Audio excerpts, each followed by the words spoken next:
we're just gonna get as much done as we can get done safely.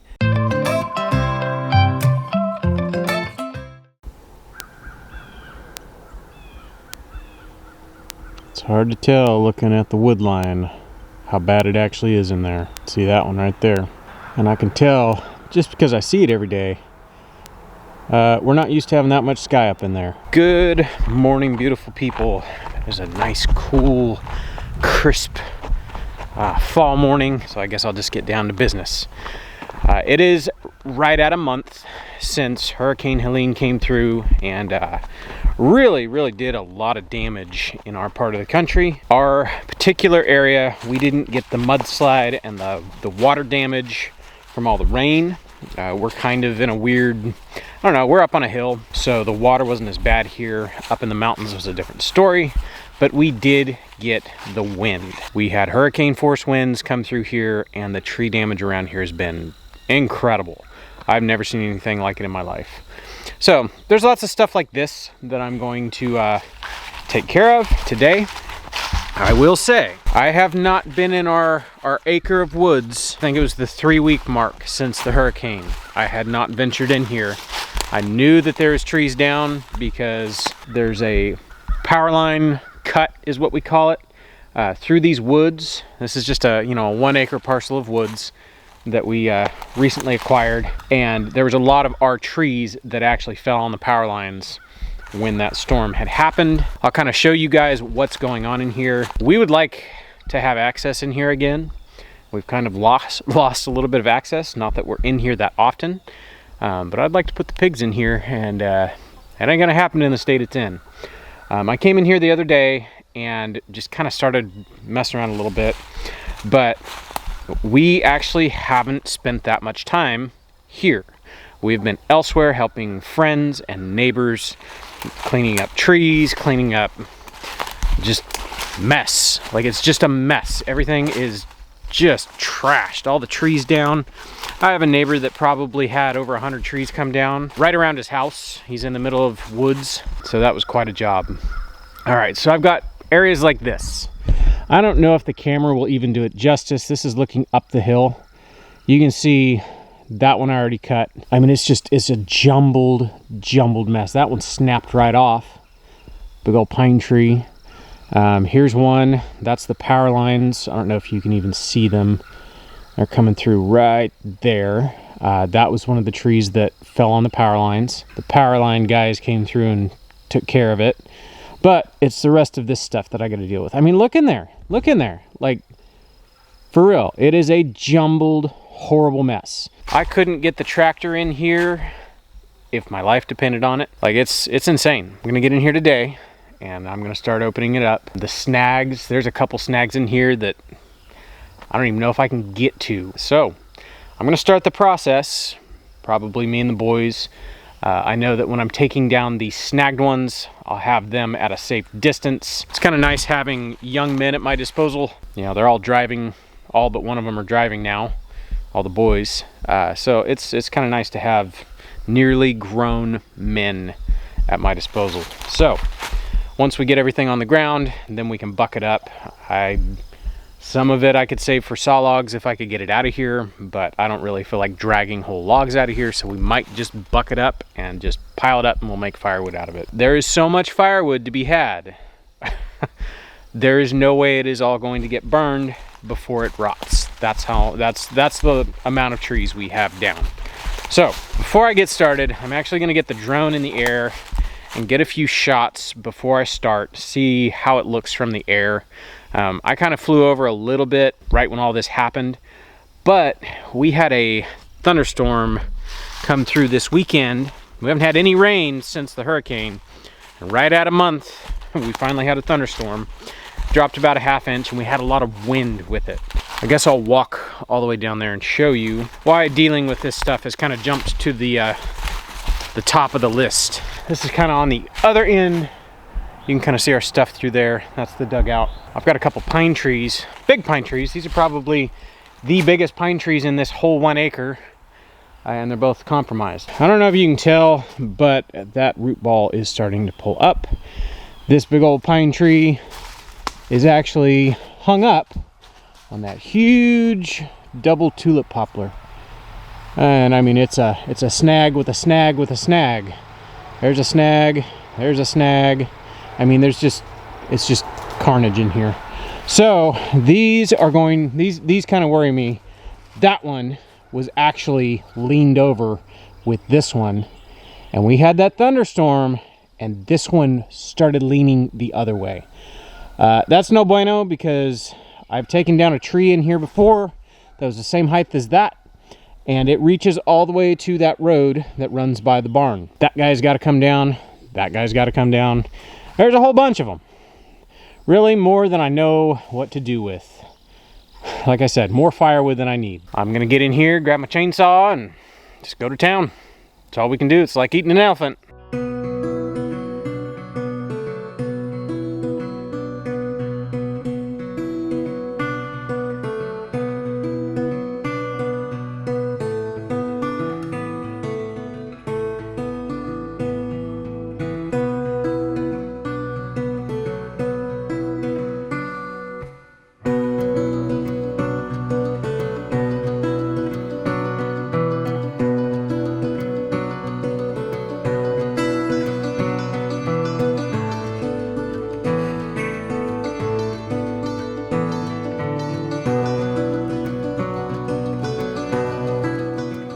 Alright, so I guess I can talk about my new toy. I did it. I bought the Chinese knockoff of a steel 660, whereas like some of the plastic parts don't feel like they're gonna last certain things on it. Like I already broke or lost the nut that holds this thing on. This saw is amazing. I have used it. I've probably put, I don't know, 5 tanks of fuel through it. Very, very powerful saw. Comparing that to my steel 251, totally different ball game. Totally different ball game. This saw is so powerful. It is surprising how powerful it is. The saw that saw is a knockoff of is like a $1,500 chainsaw. Paid 300 bucks for that thing. So I'm nearing the point of getting my 300 bucks out of it.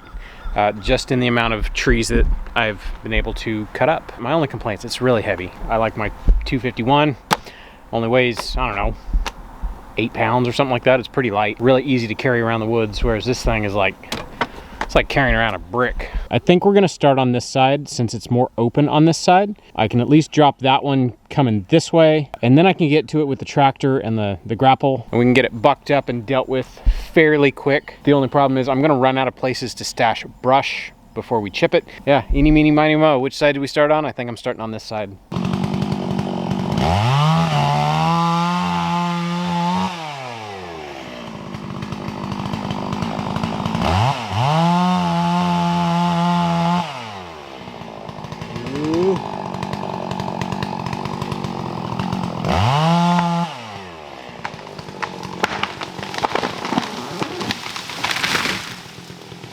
Timber. That came down easy. That wasn't too bad. Alright, that wasn't too bad. Missed my sassafras trees and the mimosa. It took a branch off the mimosa, but that's not too bad. Wasn't quite as tall as I was expecting. I thought it might reach up here to the road. Whew, what a rush. Taking down trees is... Well, my hat's off to guys who do this for a living.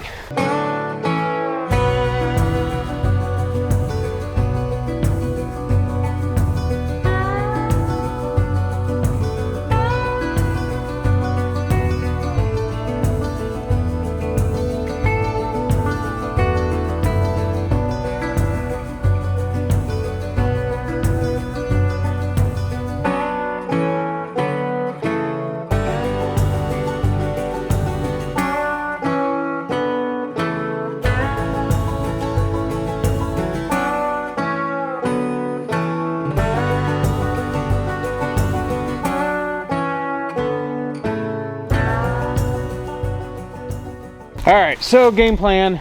We're basically, I've wanted to do this since we got here, but we only recently acquired this 1 acre hillside. So, you know, it's not an awesome piece of property unless you got pigs and animals and stuff like that. A lot of oak trees, a lot of mature oak trees. It's really just overgrown. It's kind of a jungle. The guy who got it, we found out when we were buying it, he had planned on building a home on this property and just never got around to it. And so, yeah, it's just been sitting since, I think, the 70s or something like that. Long time. So, like I said, overgrown jungle. There are some widowmakers in here. I hate taking down widowmakers. I don't know about you guys, just in case anybody doesn't know, that is a standing dead tree. Usually they are so rotten and so just brittle, you barely touch them and, you know, 10 feet of tree up top just snaps off and falls right on your head, or tries to anyways. So they're extremely dangerous to take down. Luckily, I'm gonna say luckily, this one has ivy growing all over it. No top, it's just a big stick. It's probably a 6-inch diameter widowmaker, so not real big. But the ivy hopefully will, you know, keep some of the bits and pieces that want to snap off and try to land on my head. Basically, like I was saying, I've wanted to do this since we moved to our property. I would love to have paths everywhere. And I don't know if you can see, but there's T-posts kind of along this edge. That was our property line. Well, now we own this side of it. So I could take out the T-posts. I'll just leave them there because I like seeing where the lines are. We're gonna clear a path right along that line. Maybe a golf cart path, maybe walking path, you know, that kind of stuff. But the problem I've had in here is I don't have access. There's a lot of like little spindly trees everywhere. Even though there's big ones, there's also spindly ones. So I can't drive the tractor in here. I can't come grab these logs after I drop them. It's just a headache. So we're kind of killing two birds with one stone. We're going to open everything up, make paths, so we can get the debris out of here.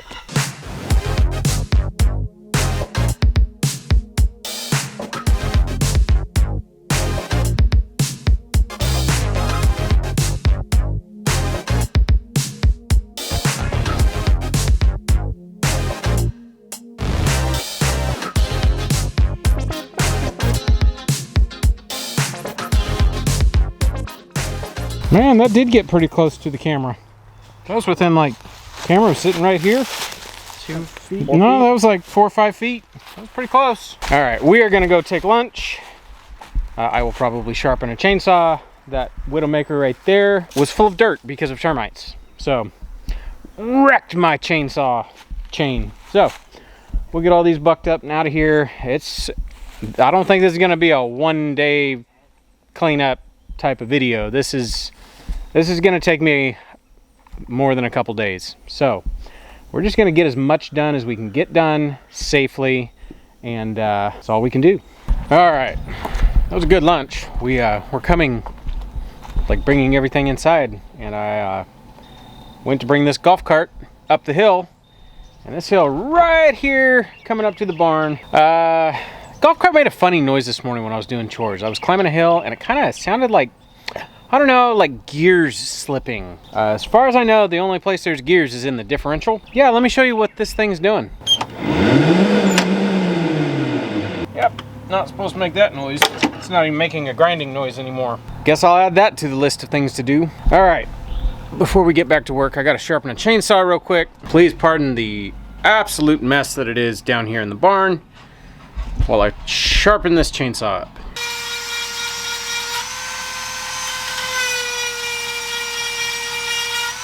We've actually only got about 30 minutes left to work because the two older boys have to go to work. So I think we might knock off here in about 30 minutes. But we've made, I mean, I guess you can see how much progress we've made. We started opening up there and have made it down just in front of the tractor where we're bucking up those standing dead trees.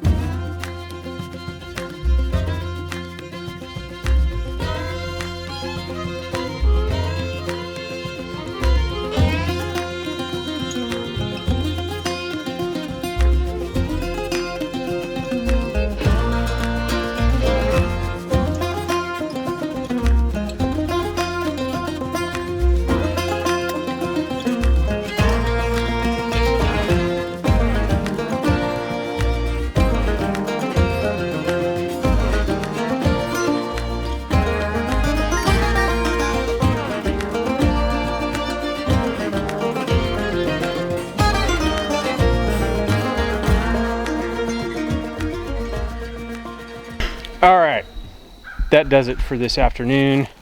By the time I get back, it's going to be time to eat dinner and then time for the podcast. So, kind of a shorter day, I guess, or at least it feels like it. I mean, we've gotten some stuff done.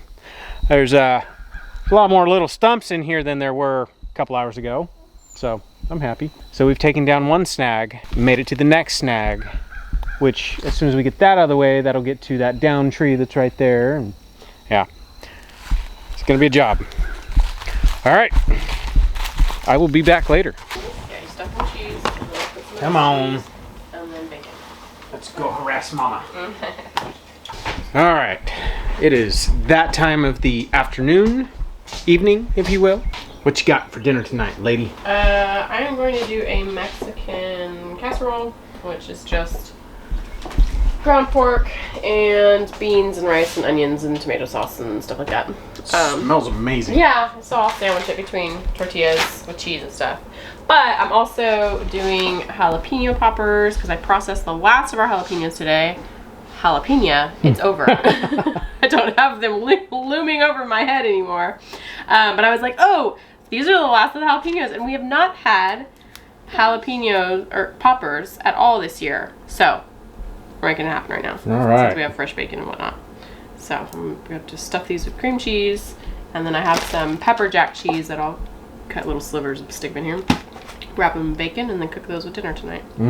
We have not had jalapeno poppers in a long We time. have not. I wanted to come, look at this closer and smell it because it smells really, really good in here. It smells amazing in here, actually. Amazing. Those look like some good poppers. They are almost but not quite yet done. Almost, but not quite yet done. Okay, that is good. Alright, I'm gonna pop this under the broiler and get that, like the fatty bits are still fatty, so we'll get it Like crisped. crunchy bacon on those poppers. Right. So we'll just crisp those up real quick. This is ready. This casserole looks amazing. It does look amazing, actually. So it's like a Mexican casserole. Yeah, there's layers of corn tortillas in there. Sounds good. And cheese. Copious amounts of cheese. Copious amounts of cheese. There is nothing in this house that goes light on cheese. No, we love cheese. It's one of those, not super attractive looking meals, but it sure Whatever. smells good. Right. Do you want a pepper? Me? Yeah. Is that for me? That Yeah. plate? Is that too much? No, that's fine. Okay. I know what to do with it. Do you want a pepper? Several. Several peppers. Let me have a green and a red. That's not several, but okay. That's good to start with. Please bless this food for our bodies in Jesus' name. Amen. Amen. I'm tasting dinner before I spice myself. I think that's a wise decision I'm going to take. All right, that was pretty tasty. Yeah. Like really tasty. It almost had like an enchilada feel. Yeah. Yeah, that's kind of what pretty I was going for. I mean, meat, rice, beans, and tortillas, you can't Tomato go wrong. sauce, And yeah. tomato sauce, Yeah. it was bomb. Yeah. All right, that is gonna do it for us for today. I've actually got to get set up and sit down to record the podcast. Yes. If you haven't listened to our podcast yet, then you probably won't. But you should tell them where to go, just in case. I mean, we've been doing it over a year now, so Yeah. me, Jason from Sow the Land, and Al Lumna of Lumna Acres do a podcast. I know I talk about it all the time. We have a lot of fun doing it. We just sit down and kind of just talk about our week and shoot the breeze. It's Yeah. pretty fun. It's called Homestead Shop Talk, and you can find it on all the podcast players. We also do a video format, so it's on YouTube. You can look us up on YouTube. It's cool. Check it out. So, that's going to do it for us for today. We'll catch you guys on the next one.